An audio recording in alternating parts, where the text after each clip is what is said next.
अस्सलाम वालेकुम। मैं प्रोफेसर अजीज़ुर रहमान। उम्मीद करता हूँ आप सब लोग ठीक होंगे और उम्मीद करता हूँ कि आपको मेरे पब्लिक सर्विस मैसेजेस वीडियोस की सूरत में पसंद आ रहे होंगे और मुझे बहुत उम्मीद है कि यूज़फुल भी होंगे। अगर किसी बात पे आपको डिफरेंस है आपकी सोच में और मैंने जो बताया तो आप प्लीज़ मुझे बताइएगा अपने इसमें कमेंट बॉक्स में, ताकि मैं कुछ एक्सप्लेन कर सकूं। तो 2-3 वीडियोस हमने की हैं ब्लड प्रेशर के हवाले से। आज हम फिर ब्लड प्रेशर के हवाले से करेंगे। आज का टॉपिक जो है वो कुछ लोगों के लिए बहुत ज़्यादा दिलचस्पी का बायस होगा। वो ये है आज का टॉपिक कि ब्लड प्रेशर का इलाज दवाई के बगैर। ये एक इंसानी फितरत है। कोई भी मैं समझता हूँ कि इंसान इससे मुख्तलिफ नहीं। हर बंदा दवाई को अवॉइड करना चाहता है दवाइयों से, क्योंकि दवाइयों के बारे में एक परसेप्शन यही है कि वो अननेचुरल चीज़ें हैं और है भी अननेचुरल यकीनन। लेकिन हमने देखना होता है कि जो बीमारी है वो ज़्यादा नुकसान दे सकती है या दवाई आपको ज़्यादा नुकसान देती है। तो यकीनन जब ब्लड प्रेशर का इलाज दवाई की सूरत में तजवीज़ किया जाता है तो इस बात का बहुत वाज़े तौर पे इस बात की होती है दलील कि ब्लड प्रेशर से नुकसान 100 गुना ज़्यादा है दवाई की निस्बत। दवाइयाँ भी नुकसान दे सकती हैं लेकिन ब्लड प्रेशर का नुकसान बहुत ज़्यादा है, जो कि हमें नज़र आ रहा होता है, तो इसलिए हम दवाइयाँ देते हैं। लेकिन अगर कोई ऐसी सिचुएशन हो कि जिसमें दवाई के बगैर ब्लड प्रेशर कंट्रोल हो सके, तो ये बहुत बड़ी एक अट्रैक्शन है, जो एक कुदरती तरीका है। और मैं बताऊं कि ऐसा नहीं है। जो पब्लिक का ख्याल हमारे बारे में, डॉक्टरों के बारे में ये है कि इनको तो बस फटाफट दवाई लिखनी होती है। यकीनन दवाई लिखना हमारा काम है, लेकिन अगर किसी पेशेंट की प्रॉब्लम हम दवाई के बगैर हल कर सकें तो यकीन माने बहुत हमें खुशी होती है। यानी अगर आप अपना ब्लड प्रेशर दवाई के बगैर कंट्रोल कर लें तो ये कंट्रोल ना सिर्फ एक्सेप्टेबल है, बल्कि ये कंट्रोल दवाई के कंट्रोल से सुपीरियर है, बेहतर। ये मेरा दावा है। लेकिन इसमें बहुत बड़ी एक कंडीशन है, वो ये है कि अगर वो कंट्रोल है। चूँकि बहुत से लोग ऐसे देखे हैं जो कि दवाई चूँकि अवॉइड करना चाहते हैं, दवाई नहीं खाना चाहते, वो हमारे साथ बड़ा दावा करके जाते हैं, वादा करके जाते हैं कि जी मैं आपको जो बताएंगे उसके ऊपर मैं अमल कर लूँगा और ब्लड प्रेशर मेरा कंट्रोल हो जाएगा। लेकिन वो होते हैं एक्चुअली डिनाइल में। लेकिन मैं वैसे इस चीज़ को तस्लीम करता हूँ कि अगर कोई शख्स वाक़तन ये चीज़ें कर सकता है दवाई के बगैर, तो वो कंट्रोल ना सिर्फ एक्सेप्टेबल है बल्कि बेहतर है। और अगर मेरा कोई मरीज़ इस तरीके से ब्लड प्रेशर कंट्रोल कर ले तो यकीन मानिए मैं उसको, उसकी तो है ही, लेकिन मैं अपनी भी कामयाबी समझूंगा, क्योंकि हमने मिल के एक मूजी मर्ज को दवाई के बगैर ही कंट्रोल कर लिया। ठीक है। लेकिन प्लीज़ ये देखिए कि अगर आपको ऑप्शन ये दी गई है या आपने ये ऑप्शन ली है कि अभी आपने दवाई नहीं लेनी, तो फिर ये ना करें कि कुछ भी ना करें। फिर वो आपने जो लाइफस्टाइल चेंजेस वो अपने भरपूर तरीके से करनी है ताकि ब्लड प्रेशर कंट्रोल हो। अच्छा, एक तो लाइफस्टाइल भरपूर तरीके से करनी है, फिर आपने ब्लड प्रेशर को चेक रखना है। सिर्फ आप अपनी फीलिंग से, आप अगर ठीक फील कर रहे हैं, इससे आप ये फ़र्ज़ नहीं कर सकते, इससे आप ये तसव्वुर नहीं कर सकते आपका ब्लड प्रेशर कंट्रोल है। आप दवाई भले ना खाएं, जो आपको परहेज़ें बताई गई वो करें, लेकिन ब्लड प्रेशर के ऊपर ज़रूर नज़र रखें। इस चीज़ का तयन के ब्लड प्रेशर कंट्रोल है कि नहीं कंट्रोल, वो आपकी सिम्टम नहीं करेंगे, वो आपकी ब्लड प्रेशर की रीडिंग करेंगे। अगर आपकी रीडिंग सही है तो ब्लड प्रेशर कंट्रोल है। अगर आपकी रीडिंग नहीं है, आपकी जैसी भी फीलिंग है, ब्लड प्रेशर नहीं कंट्रोल। अच्छा, अब आते हैं असल मौजू की तरफ। वो क्या क्या चीज़ें। सबसे पहले तो जो आप एकदम से आज ही कर सकते हैं, मगर आज आपको पता चला ब्लड प्रेशर है, आज ही कर सकते हैं, वो सबसे पहले तो अपना नमक कम कीजिए। नमक हमारी ज़िंदगी में अगरचे ज़रूरी चीज़ है। नमक जो सॉल्ट है, सोडियम क्लोराइड, इसके बगैर ज़िंदगी मुमकिन नहीं। ठीक है, इसके बगैर ज़िंदगी मुमकिन नहीं। लेकिन हम अक्सर खाते ये बहुत ज़्यादा है। मैं ये समझता हूँ कि जितना नमक कुदरत ने चीज़ों में डाल दिया ऑलरेडी, वही काफ़ी है।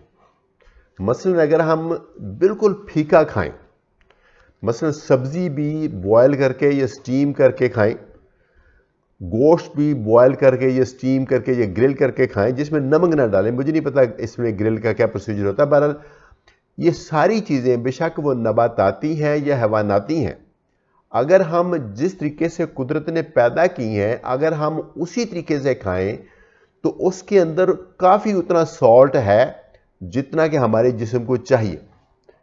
अब देखिए, जो एनिमल्स हैं, जो ये जानवर हैं, ये इनकी बॉडी का निज़ाम बिल्कुल हमारी ही तरह है। उनका दिमाग हमारा उनसे ज़रा मुख्तलिफ, बाकी सारी बॉडी का निज़ाम उसी तरह से है। तब वो तो कोई सॉल्ट नहीं खाते, तो वो जो नेचुरल खुराक उसमें से उनकी बॉडी को सॉल्ट पूरा मिल जाता है। तो इसीलिए हम भी अगर सॉल्ट बिल्कुल भी ना डालें तो हमारी ग़िज़ा मुकम्मल है। किसी भी लिहाज से हमारी ग़िज़ा में कमी नहीं अगर हम खाने में नमक सिरे से डालें ही ना। लेकिन क्या किया जाए, बचपन से खाते आ रहे हैं नमक, उसके बगैर हमारा टेस्ट नहीं मुकम्मल होता। फिर ये है कि घर में अगर आप कंट्रोल कर भी लें, घर से बाहर कितनी दफ़ा आपको खाना पड़ता है, किसी अजीज़ व अक़ारिब के पास जाते हैं, किसी शादी ब्याह पे जाते हैं, किसी रेस्टोरेंट में जाते हैं तो खाना पड़ता है। तो ऐसे में क्या किया जाए, घर में तो यकीनन आप अपना जितना मिनिमम सॉल्ट है ना आपकी टेस्ट के लिए उतना डालें। जो सॉल्ट जिनमें ज़्यादा होता है, जिन चीज़ों में जैसे अचार है, चटनियाँ हैं, इस तरह की चीज़ें हैं, सॉसेस है, उसमें खासा सॉल्ट होता है। बेकरी की चीज़ों में भी मेरे ख्याल में आजकल बेकरी में मुझे लगता है वो सोडा बाइकार्ब नहीं डालते, लेकिन वो सोडा बाइकार्ब जब मीठा सोडा होता है अगर वो डाला हुआ तो वो भी सोडियम है। तो ये चीज़ें कम करने से आपका सॉल्ट का इंटेक कम हो जाएगा। तो जिन चीज़ों में सॉल्ट ज़्यादा होता है वो अवॉइड करें, जिन चीज़ों में सॉल्ट आपने कम डाला है उसकी टोटल मिकदार कम करें। मसलन अगर आप सालन बनाया है, उसमें नमक कम भी डाला है, लेकिन सालन की जो टोटल सर्विंग आपकी बहुत ज़्यादा है तो टोटल सॉल्ट तो बहुत चला गया।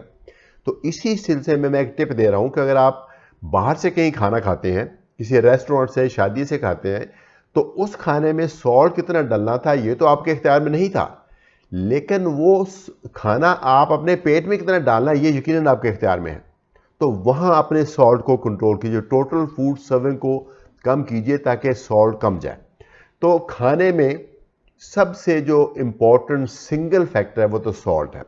अच्छा, ऐसा नहीं कि सॉल्ट आपके लिए जहर बन जाता है। टोटल आप 24 घंटे का हिसाब रखें। अगर सुबह किसी वजह से आपने ज़्यादा सॉल्ट ले लिया तो दोपहर को कम करें, दोपहर को ज़्यादा ले लिया तो रात को कम करें। यानी कोशिश करें कि आपका 24 घंटे का सॉल्ट जो है वो कम से कम रहे, ताकि आपकी बॉडी में सॉल्ट कम होगा तो ऑटोमेटिकली पानी की मिकदार कम हो जाएगी। जब पानी की मिकदार कम हो जाएगी तो ब्लड प्रेशर कम हो जाएगा। काफ़ी हद तक 5-10 डिग्री तक इससे ब्लड प्रेशर कम हो सकता है। उसके अलावा आप दवाइयाँ देखें, कोई गैर ज़रूरी दवाइयाँ तो नहीं खा रहे। अगर कोई गैर ज़रूरी दवाइयाँ खा रहे हैं, ऐसे पेन किलर वगैरह खा रहे हैं, स्टीरॉयड्स खा रहे हैं, even simple cough syrup type जो चीज़ें, नज़ले की दवाइयाँ, ये ब्लड प्रेशर बढ़ा देती हैं। तो गैर ज़रूरी दवाइयाँ खा रहे हैं तो वो अपने डॉक्टर से पता करें कि इनमें से तो नहीं कोई चीज़ ब्लड प्रेशर बढ़ा रही है। वज़न ज़्यादा है तो वो ज़ाहिर ओवरनाइट नहीं ठीक हो सकता है, लेकिन उसके ऊपर अमल शुरू करें। आज से अपनी खुराक कंट्रोल करें, रेगुलर एक्सरसाइज करें ताकि वज़न कम हो। और अगर आपको ज़हनी तनाव रहता है, उसका भी मैं समझता हूँ कि बहुत सारी चीज़ें ऐसी हैं जो अपने लेवल पे आप कर सकते हैं। जो भी चीज़ें आपका ज़हनी तनाव कम करते हैं, इसमें मुख्तलिफ़ चीज़ें हैं जो आप ख़ुद आप ट्राई कर सकते हैं। जिस तरीके से भी आपका ज़हनी तनाव कम होता हो वो आप चीज़ें ट्राई कीजिए। और मेरे ख़्याल में काफ़ी हद तक इससे चांसेस हैं कि अगर आपका ब्लड प्रेशर बॉर्डर लाइन है या थोड़ा सा स्टेज 1 हाइपरटेंशन कहते हैं। इनफैक्ट जो दुनिया के बड़े अदारे हैं, मसलन एक है international society of hypertension ISH, ठीक है, और दुनिया में अदारे हैं कई, वो ये रिकमेंड करते हैं कि अगर आपको हल्का सा ब्लड प्रेशर है, स्टेज 1 हाइपरटेंशन है, चूँकि स्टेज 1 हाइपरटेंशन वो होता है जो 160/100 से कम हो, ठीक है ना। मैंने बताया था 140/90 से ज़्यादा होना चाहिए हो तो ब्लड प्रेशर है। अगर 160 और 100 से कम है तो ये स्टेज 1 हाइपरटेंशन है। तो अगर किसी बंदे का स्टेज 1 हाइपरटेंशन है और उसकी ट्रीटमेंट की अर्जेंसी नहीं, वो डॉक्टर बताएंगे। कोई आपको दिल विल का मसला नहीं है, कोई फालिज फूलिज नहीं है, कोई गुर्दे नहीं फैक्टर, तो उसमें ट्रीटमेंट की अर्जेंसी नहीं है। तो यकीनन यकीनन दवाई के बगैर आप ट्राई कर सकते हैं। 3-4-6 महीने ट्राई करने में कोई हर्ज नहीं है, लेकिन प्लीज़ अपने आप को धोखे में रख के ये 3-4-6 महीने ज़ाया मत करें। आप एक सिंसियर कोशिश करें और इससे यकीनन चांस है कि आपका ब्लड प्रेशर कंट्रोल हो जाएगा। अगर ब्लड प्रेशर कंट्रोल हो जाए तो मैंने पहले बताया कि ये कंट्रोल ना सिर्फ एक्सेप्टेबल है बल्कि सुपीरियर है, प्रोवाइडेड कंट्रोल आपके ब्लड प्रेशर की रीडिंग के मुताबिक है। आपका ब्लड प्रेशर जब भी चेक करें 140/90 से नीचे, बल्कि घर के जो आले हैं, घर में जो चुके रिलैक्स एनवायरनमेंट होती है, घर में समझते हैं 130 और 85। अगर घर में 130 और 85 से कम है तो समझें आपका ब्लड प्रेशर कंट्रोल है। तो एक बहुत बड़ी कामयाबी है।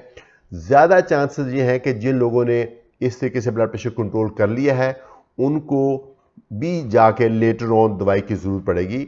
एक और मैं चीज़ वाज़े कर दूं, दवाई की तरह ये जो लाइफस्टाइल चेंजेस हैं ये भी उस वक्त तक काम करेंगे जब तक इनको आप करेंगे। ये नहीं कि 2 महीने 3 महीने आपने नमक कम करके ब्लड प्रेशर कंट्रोल कर लिया, खुश हो गए और उसके बाद आपने फॉलोअप भी छोड़ दिया, ब्लड प्रेशर चेक करना भी छोड़ दिया और नमक भी खाना शुरू कर दिया, फिर यकीनन ब्लड प्रेशर बढ़ जाएगा।